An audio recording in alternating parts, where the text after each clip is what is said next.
Hi, everybody. Take two. Welcome back. And we're going to be going on now. We're going to do a quick review of what we did yesterday, and then we'll move on. So we're in the fourth chapter of Or Teshuvah, The Lights of Return from Rav Kook. And this is going to be subsection 5 in Or Teshuvah. באמת אי אפשר להתרומם על התשוקה רוחנית של ישועות הכלל, בלי תשובה פנימית עמוקה מכל חטא ועוון.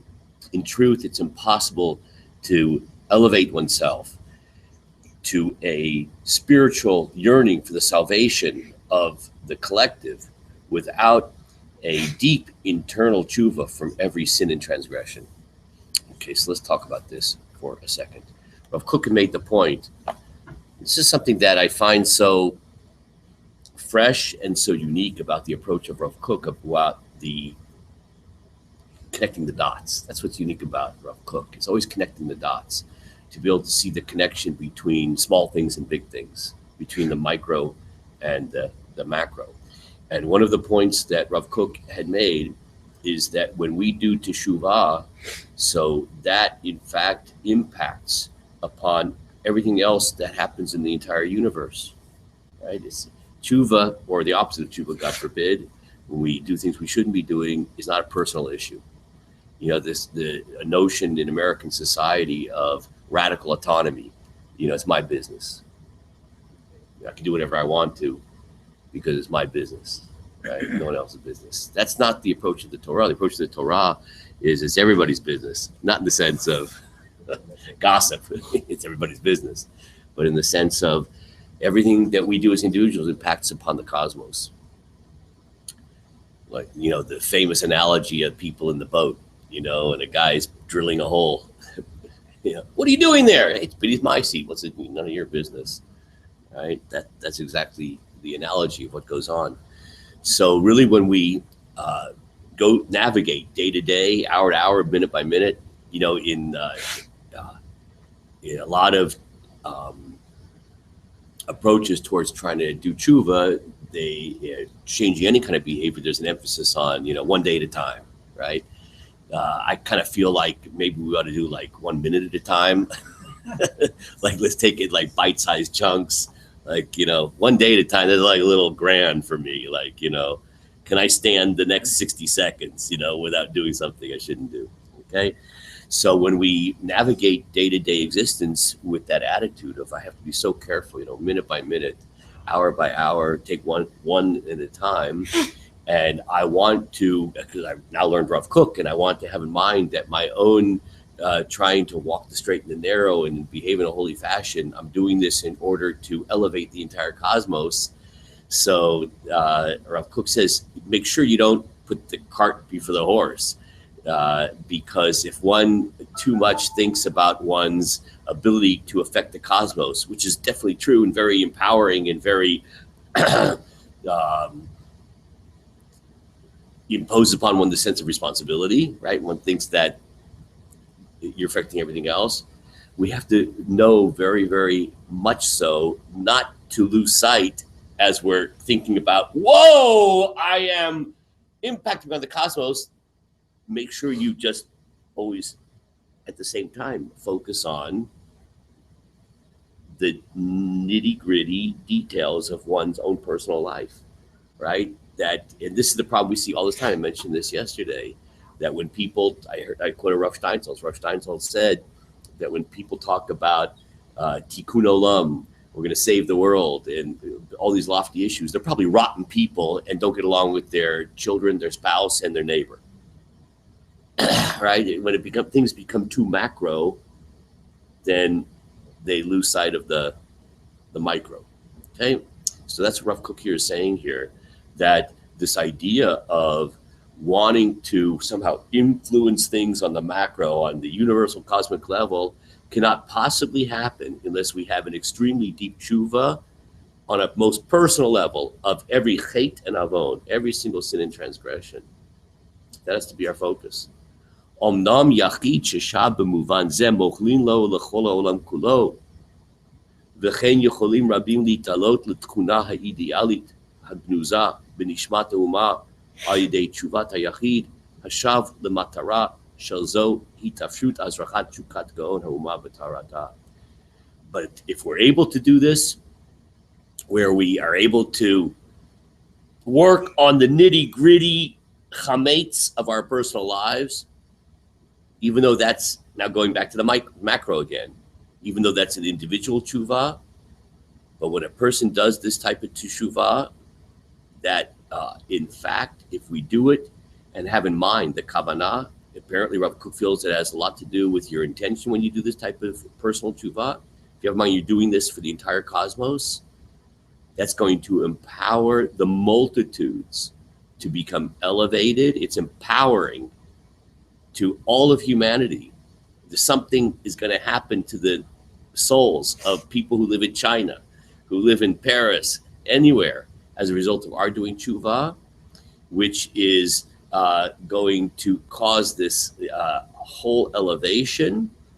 If we do this, our own personal tshuva, for the purpose of the elevation of the nation as a whole, right?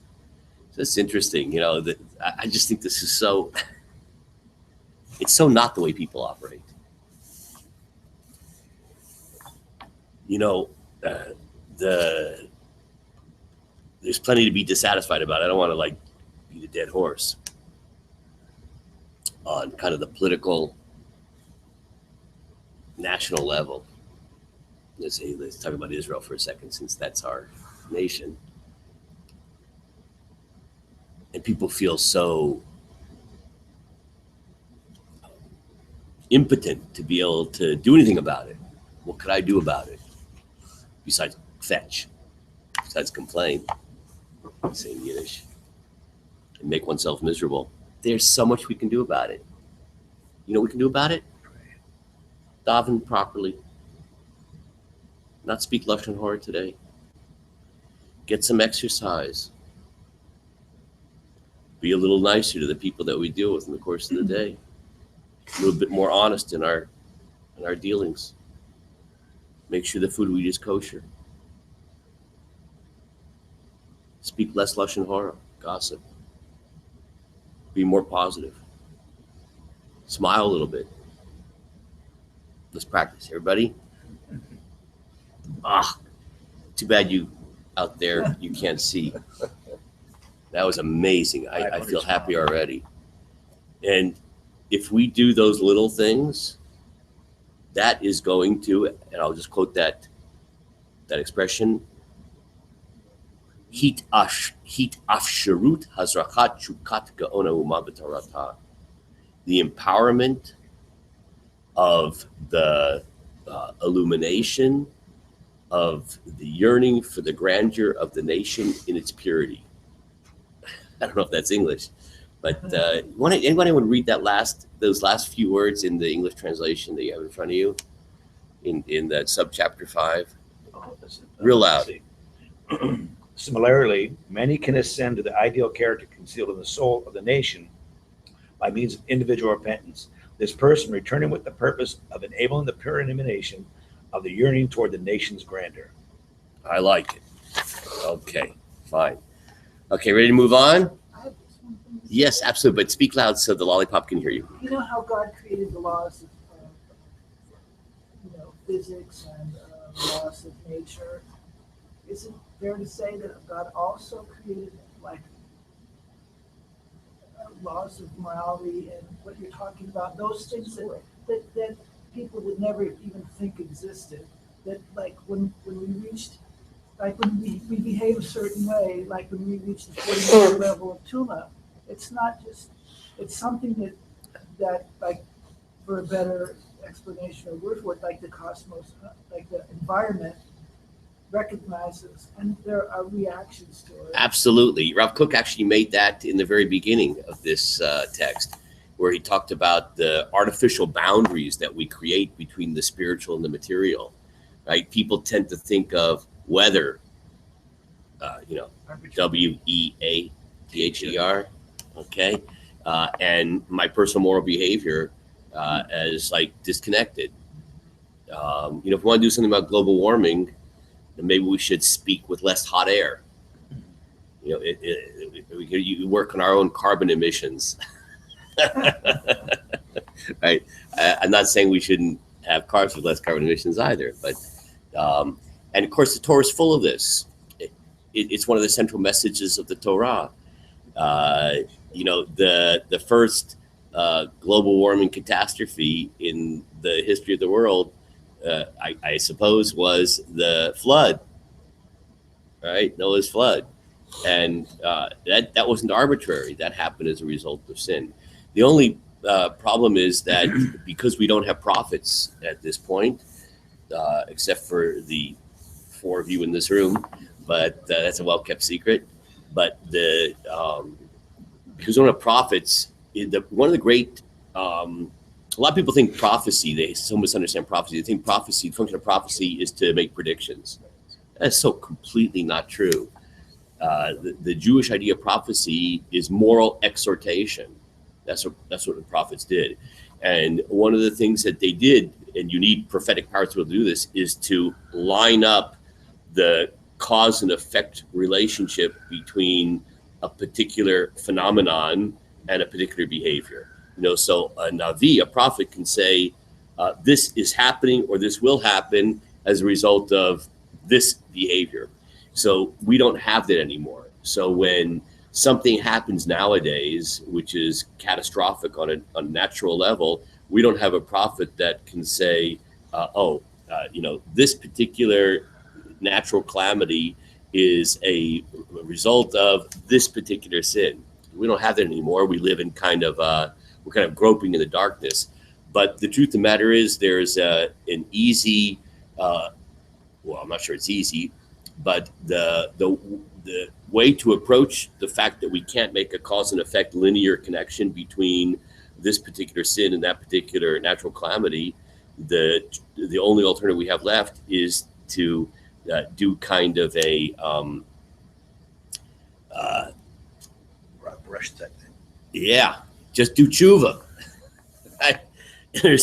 I don't know if the fact there's a drought in California is because I spoke Lashon Hara. It could very well be. But how about if I just do tshuva? Every day, every second, from, as Rav Kook said, mikol chet v'avon, every single sin and transgression, right? There's that's a no lose. We cannot possibly lose. Like, let's say it happens that the drought in California happens to be, for some reason, that is not related to me speaking Lashon Hara. But I started working on my Lashon Hara, speaking gossip. It turns out that's not the connection. What a waste of time. I worked so hard to prevent myself from muzzling myself from speaking ill of other people. Man, did I, right? Obviously not. That was fantastic. And it'll correct something else in the cosmos, including making your life nicer and the life of society nicer. So that's the only alternative we have now. And with all due respect to everybody, I'm always very leery, wary, and all those words, I think that's proper English, of, sometimes you'll see, especially in the Christian world, that they'll say, oh, this happened because of that, right? And that's pretentious, right? Like, I didn't realize that this particular preacher had a hotline to God who was able to tell him that this happened because of that, right? That we don't have the capacity anymore. But that doesn't detract from the fact that there is a cause and effect relationship. And what we do have to do is teshuvah, is to return, is to grow globally. I mean, globally in terms of our own personal behavior. Everything from A to Z. Believe me, except for the 4 people in this room, excluding me, there's plenty to work on. It's not like, hey, we've reached perfection. Now I got to just blame somebody else because it can't possibly be because of me. Okay. Thank you for that comment. That's very important. Okay. Let's go on now to subchapter 6.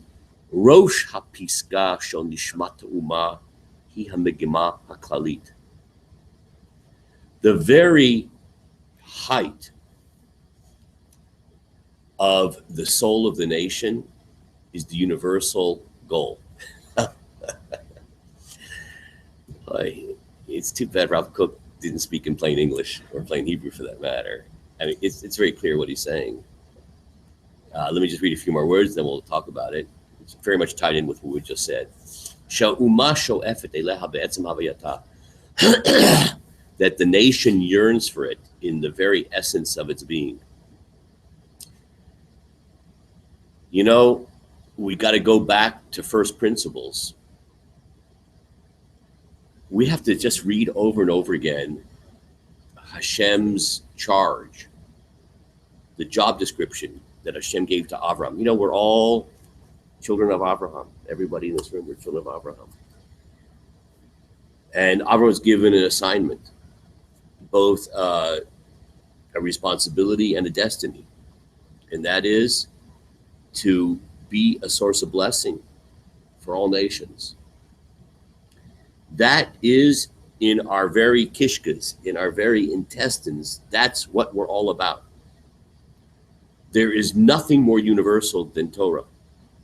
There's nothing whose yearning is more for the sake of the klal, for the collective, than Torah. It's so ironic. We live in the world of lies and deceit, which somehow has this idea of those Jews.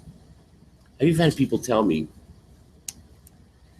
you know what I really like about Jews and kind of envy them? Because they really take care of their own. I'll put that in simpler language. They're very clannish. You ever heard this from people? They think that Jews, and they sort of begrudgingly kind of respect it on a certain level, but that hate us for the same reason. You know, they have this like strong sense of solidarity, if they only knew. It's not always so strong, right? But it's spun in this negative direction. It's so completely wrong. It's so completely misguided that our sense of internal solidarity and sense of identity as the Jewish people is only for the purpose of trying to bring blessing to the world. It's not like some chauvinistic, rah, rah, rah. We are the Jews. What's that song? Champions. Champions of the world. Yeah. No, that's a very foreign idea. And what Rav Kook is saying is that, and I love this language, be'etzem havayata, in the very essence of its coming into being, the word havayata. The word havayata is related to the word haya, the verb to be. In the very essence of our being and our coming into being is this yearning for blessing for all of existence. That's why I would speculate that movements, which often misguided, seek universal rectification, whether it's communism, right, often misguided, right? Whether it's radical environmentalism, whether it's often distorted sense of human rights, you'll find in almost every radical revolutionary movement among the leadership and among those who are the ideologues and right, those who even create these movements are Jews. You look at the history of the last 100 years. You know, this is also grist, by the way, for a lot of anti-Semitism, because if you happen to think communism is a bad thing, it's easy to blame the Jews, right? I mean, ironically, even in the Soviet Union, certainly in the first decades, Jews were at the forefront of communism. So much so that in Israel, it's even hard for us in the year 2000, almost 16, to even imagine this. There was in the kibbutz movement in the 50s, there were splits between, even there were kibbutzim that broke apart, these collective agricultural settlements, because there were part of the kibbutz movement and part of any particular kibbutz that were supporting Stalin, and others that said, no, wait a second, no, you know, Stalin's not our friend. and kibbutzim broke apart over this. Like, it's hard to imagine Jews living in Israel, like, May Day used to be like a big festival. They used to call Haifa the Red City. Like, right? So, but where does that come from? It's a misguided expression of this notion that Jews yearn in the very essence of our being for the rectification of everything. Let's just finish off the sentence. This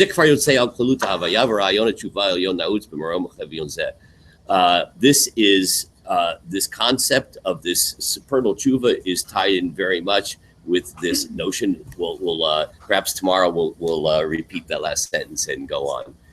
Okay, everybody, have a fantastic tshuva day. Even in the